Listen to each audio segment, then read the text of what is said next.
राधे राधे दोस्तों। आज की कहानी का शीर्षक है रीछ की खाल वाला। दोस्तों, ये कहानी एक ऐसे गरीब नौजवान की है जिसे अपनी मजबूरियों के चलते एक शैतान से सौदा करना पड़ता है। ये सौदा उसके जीवन की मुश्किलों को आसान करती है या उसके जीवन को ही मुश्किल बना देती है। ये जानने के लिए आपको पूरी कहानी सुननी पड़ेगी। तो चलिए सुनते हैं आज की कहानी।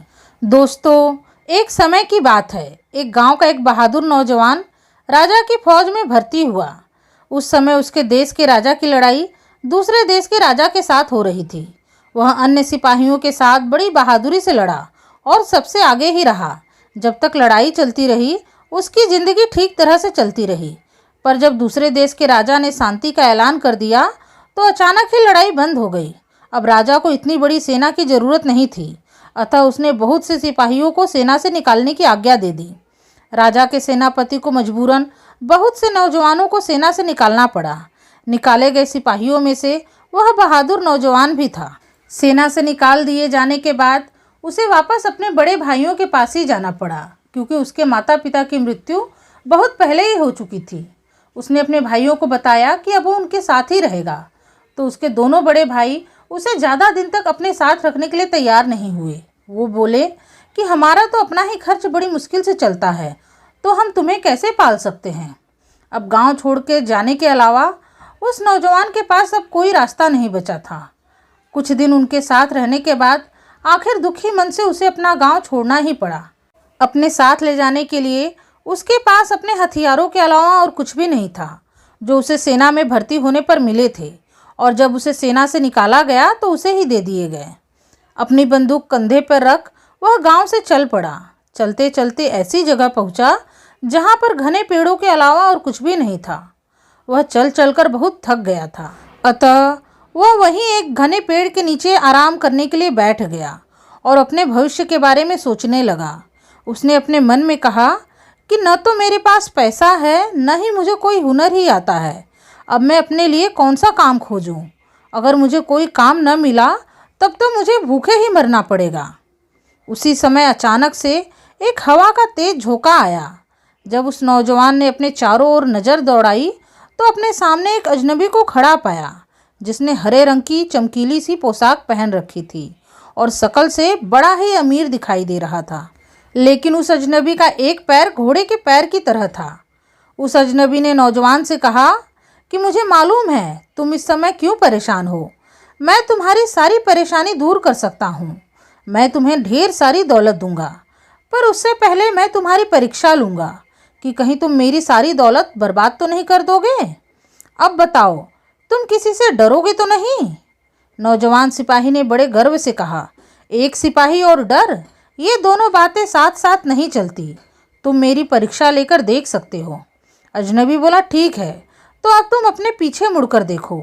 जैसे ही नौजवान ने अपने पीछे मुड़कर देखा तो पाया कि एक बड़ा सा रीछ उससे कुछ ही दूरी पर खड़ा उसे घूर रहा था, और नौजवान के पलटते ही वो रीछ उस पर झपट पड़ा।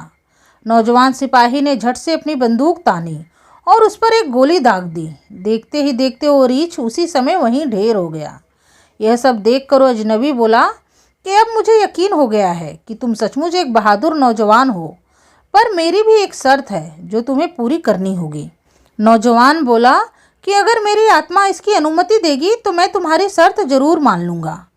अजनबी ने कहा कि यह तुम खुद ही देख लेना, लेकिन मेरी शर्त क्या है पहले ये जान लो। मेरी शर्त है कि आने वाले 7 वर्षों तक तुम न नहाओगे, न ही दाढ़ी और सिर के बाल कटाओगे, न ही हाथ पैरों के नाखून काटोगे, न ही ईश्वर की पूजा करोगे। मैं तुम्हें एक पतलून और एक बड़ा सा कोट दूंगा जिसे तुम इन 7 सालों तक पहनकर रखोगे। तुम्हारे कोट की जेबें हमेशा सोने के सिक्कों से भरी रहेंगी। अगर तुम इन 7 सालों के बीच में ही मर जाते हो तो तुम मेरे होते हो, तुम्हारी आत्मा मेरी गुलाम होगी। पर अगर तुम जीवित बच जाते हो तो मैं तुम्हें अपनी शर्त से आज़ाद कर दूंगा और इतना सारा धन दूंगा जिससे तुम सारी जिंदगी आराम से गुजार सकोगे। वो नौजवान सिपाही, जिसे अपना भविष्य अंधकारमय दिखाई दे रहा था, उसने कुछ देर सोच विचार करने के बाद उस अजनबी की सारी शर्तें मान ली। तभी उस अजनबी ने एक मरे हुए रीछ की खाल उतारी और उसे नौजवान के हाथों में देकर बोला कि आज से यही खाल तुम्हारे कपड़े हैं और यही तुम्हारा बिस्तर भी है। आज से तुम किसी और बिस्तर पर नहीं सो सकते। फिर उसने वही खाल उस नौजवान के कंधे पर डाल दी और उसे एक नया नाम भी दे दिया। वह नाम था रीछ की खाल वाला। इतना कहने के बाद वो अजनबी अचानक कहीं गायब हो गया। नौजवान सिपाही ने जब उस रीछ की खाल को अच्छी तरह अपने दोनों कंधों पर डाला तो वो खाल एक लंबा सा कोट बन गया। जब उस नौजवान ने उस कोट की जेब में हाथ डाला तो देखा कि उसकी जेबें तो सोने के सिक्कों से भरी हुई थी। ये देखकर वो हैरान रह गया कि उस अजनबी की बात तो सचमुच ही सच ही निकली। उसके बाद वो नौजवान उस जंगल से बाहर निकला। वो मन ही मन बड़ा दुखी था कि अपनी मजबूरी के कारण ही उसे उस शैतान की सारी शर्तें माननी पड़ी। अब वो भगवान की भक्ति भी नहीं कर सकता। पर दूसरे ही पल उसके मन में एक दूसरा विचार आया कि वो भगवान की भक्ति तो नहीं कर सकता, लेकिन इस धन से गरीब लोगों का भला तो कर ही सकता है। आखिर इतने सारे धन का उसे क्या करना है। एक साल तो किसी तरह बीत गया, पर दूसरा साल शुरू होते ही उसका सारा मुंह दाढ़ी और सिर बालों से ढक गया। हाथों और पैरों के नाखून भी बहुत बढ़ गए। महीनों तक न नहाने की वजह से उसका पूरा शरीर धूल और मिट्टी से भर गया। जो कोई भी उस नौजवान को देखता तो डरकर भाग जाता, लेकिन जब वो अपनी जेब से सिक्के निकालकर लोगों में बांटता तो कुछ उससे सिक्के लेने के लिए वापस उसके पास आ जाते थे। वह उन सबसे अनुरोध करता कि ईश्वर से उसके लिए प्रार्थना करे कि वह इन 7 सालों के बीच में मरे नहीं। सिक्के लेने वाले लोग उसके लिए प्रार्थना भी करते। वह जहाँ कहीं भी अपने रहने के लिए जगह ढूंढता तो घर के मालिक मारे डर के उसे अपने घर में जगह देने से मना कर देते। अगर वह किसी सराय में जाता तो सराय के मालिक भी उसे दूर से ही भगा देते। लेकिन जब उन्हें ढेर सारे सिक्के दिखाता तब कहीं जाकर उसे रहने के लिए कोई अकेला सा कमरा दे देते। इसी तरह धीरे धीरे 3 साल बीत गए और चौथा साल शुरू हो गया। अब तो बहुत ज़्यादा भयानक दिखने लगा था। रीछ के बालों के कोट की तरह ही उसका पूरा चेहरा हो गया था। लोगों के लिए अब यह पहचानना मुश्किल था कि वह कोई आदमी है या 2 पैरों वाला वनमानुष। चौथे साल में एक बार घूमते घूमते एक सराय में कुछ दिन रहने के लिए वहां पहुंचा, पर सराय के मालिक को केवल उसकी आवाज़ ही सुनाई दी। उसका चेहरा उसे नहीं दिखाई दिया। उसके पास खड़े रहना भी उस सराय के मालिक के लिए मुश्किल हो गया, क्योंकि उस नौजवान के शरीर से बहुत बदबू आ रही थी। उस सराय के मालिक ने अपनी सराय में तो क्या, अपने अस्तबल में भी उसे ठहरने की जगह देने से मना कर दिया, क्योंकि उसे डर था कि कहीं इस आदमी की शक्ल देखकर उसके घोड़े अस्तबल छोड़कर न भाग जाएं। लेकिन जब उस नौजवान ने सराय के मालिक के सामने ढेर सारे सोने के सिक्के रखे तो सराय के मालिक ने सराय के बगल में बनाए गए नौकरों के कमरे में उसे रहने की अनुमति दे दी, लेकिन इस शर्त पर कि वह जब तक भी वहां रहेगा कभी भी अपने कमरे से बाहर नहीं निकलेगा, नहीं तो उसके डर से कोई भी उस सराय में रहने नहीं आएगा। नौजवान ने उस सराय के मालिक की सारी शर्तें मान ली और उसी कमरे में रहने लगा। वह कभी भी उस कमरे से बाहर नहीं निकलता। लेकिन एक दिन जब वो अपने कमरे में बैठा बैठा अपने जीवन के बारे में सोच रहा था कि जाने कब उसके 7 साल पूरे होंगे, इतना भयंकर जीवन आखिर कब तक वो जी पाएगा, तभी उसे अपने बराबर वाले कमरे में से किसी आदमी की ज़ोर ज़ोर से रोने की आवाज़ें आई। उससे रहा नहीं गया। वह अपने कमरे का दरवाज़ा खोलकर बाहर निकला। उसने देखा कि उसके बगल वाले ही कमरे में एक बूढ़ा आदमी अपना सिर पीट पीट कर रो रहा था। रीछ की खाल पहने जब वो नौजवान उस बूढ़े आदमी के पास पहुंचा तो बूढ़ा आदमी उसे देखकर डर गया और चिल्लाते हुए कमरे से बाहर भागने लगा। तब नौजवान ने उसका हाथ पकड़कर उसे भागने से रोका और बड़े प्रेम से उसके रोने का कारण पूछा। उस रीछ की तरह दिखाई देने वाले आदमी से इंसानों की आवाज़ में बात करने पर बूढ़े आदमी का डर कुछ कम हुआ। उसने बताया कि वह जुए में अपना सब कुछ हार गया है। उसके पास अब 1 पैसा भी नहीं है। उसके पास तो सराय का किराया चुकाने का भी पैसा नहीं है। अब इस सराय का मालिक उसे ज़रूर जेल भेज देगा। नौजवान ने कहा, तुम पैसों की चिंता मत करो, मेरे पास बहुत पैसा है।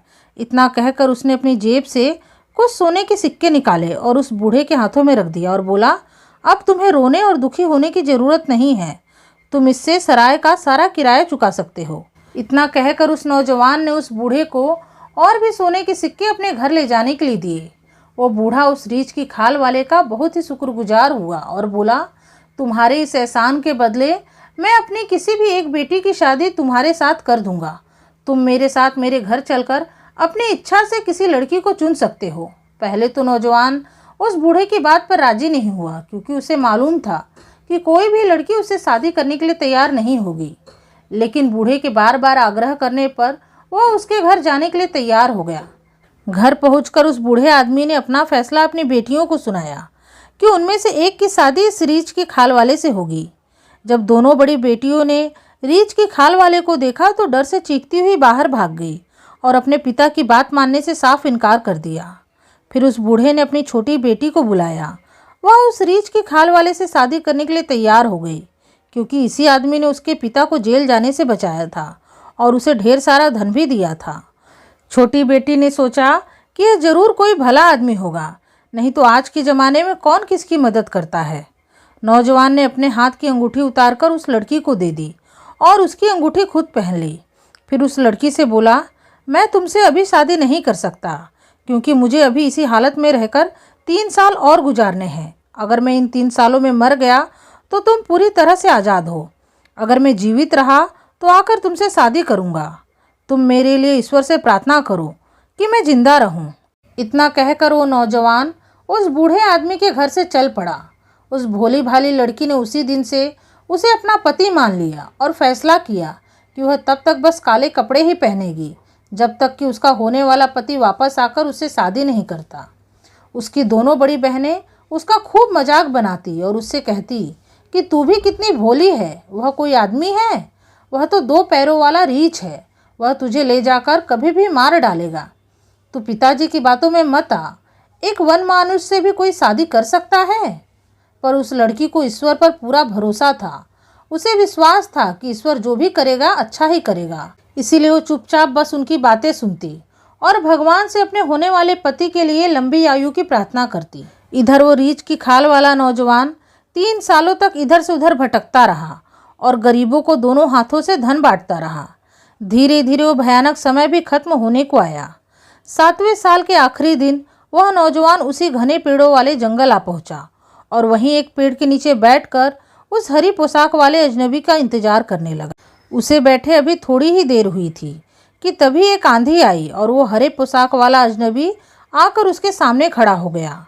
वह बोला, तू जीत गया, तू मेरी तरफ से आज़ाद है, अब तू जहाँ चाहे वहाँ जा सकता है। तो रीछ की खाल वाला नौजवान बोला कि अरे, जाने से पहले मुझे मेरी पुरानी शक्ल तो वापस करो। तब उस अजनबी ने खुद रीछ की खाल वाला उसका कोट उतारा, उसे नहलाया, उसकी दाढ़ी और उसके सिर के बाल काटे, हाथ पैर के नाखूनों को काटा, फिर उसे नए कपड़े पहनने के लिए दिए और बोला, आज से तेरी जेबें हमेशा पैसों से भरी रहेंगी, क्योंकि इन 7 सालों में तूने दिल खोलकर गरीबों की सहायता की है। इतना कहकर वो शैतान जैसे आया था वैसे ही अचानक गायब हो गया। अब वो नौजवान सुंदर कपड़ों में बिल्कुल एक राजकुमार लग रहा था। अब उसे उस लड़की की याद आई जिससे 3 साल पहले उसने शादी का वादा किया था। उसने लड़की की अंगूठी को अपने जेब में रख ली और 4 घोड़ों की बग्घी में बैठकर उस बूढ़े के घर की ओर चल पड़ा। जब वो बूढ़े के घर पहुंचा तो सबसे पहले उसे दरवाजे पर ही बूढ़े की दोनों बड़ी लड़कियां मिली।